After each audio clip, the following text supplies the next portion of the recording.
They work very hard at plugging my phone.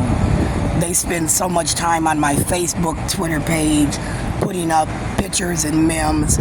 It's a wonder to me, but then I decided they're in a school program out of Summit Academy where Lung with Anha and Bean began to use Jerice and Michael.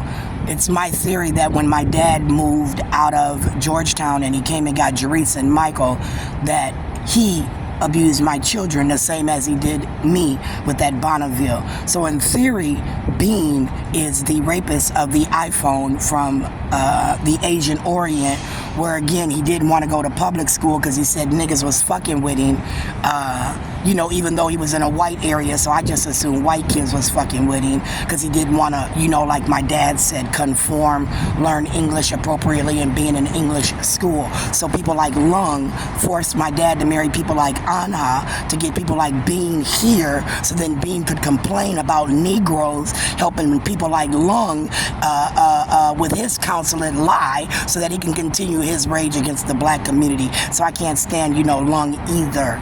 Atlee. I told my son I'd like to find Atlee Riley because Atlee Riley as a student created that case study where Amy Jane Getz sold it to Joshua R. Williams, Kim Messon, Kim Ellison for 30 grand. Josh got 480 grand out the deal. That's 510,000. Minneapolis District Number 1 under Kim Ellison dished out to get that case study to begin, studying me and my children. So Jackie Baker and her could sit around with people like Paul Thiessen, Amy Klobuchar, Kamala Harris, and act as if. I can't stand that bitch today.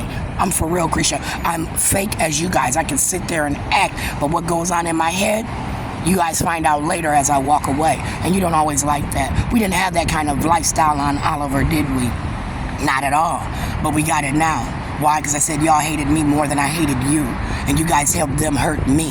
So then now I just go on my Facebook and say random shit that I remember from growing up. And I don't know if any of them was even around at times things happened and I didn't care. I really didn't. Because if they were calling me gay, they weren't around when I was being treated like a gay woman. So they shouldn't even be talking about that shit. Now should they? Because Sharon ain't never acted like she was gay. Don't want a bitch. And again, if I'm looking, why am I looking? Am I judging you? Huh? Do you need a better bra? Are your titties sagging? Did you get a skin tan? Huh? Do you got pimples on your body? I mean, why am I looking? Is your chest in my face? I'm just asking, if I was a man, how would I feel about my daughter looking like that bending over in front of you? I'm just saying, maybe I'm looking at it from that perspective, right? But again, I'm just Sharon. I'm just an abnormal individual who was living a normal life until, Amy Klobuchar, Attorney General with, Jesse Ventura created a bond in 2003 and tried to have me killed, right? Jesse's a terrorist too for the government. Him and Keith together, man, I ain't got no chance. None. It's not a chance in hell when Jesse Ventura and Keith Ellison, those terrorists, attack. I'm a done deal. You should have just body slammed me like you did and killed my ass, motherfucker.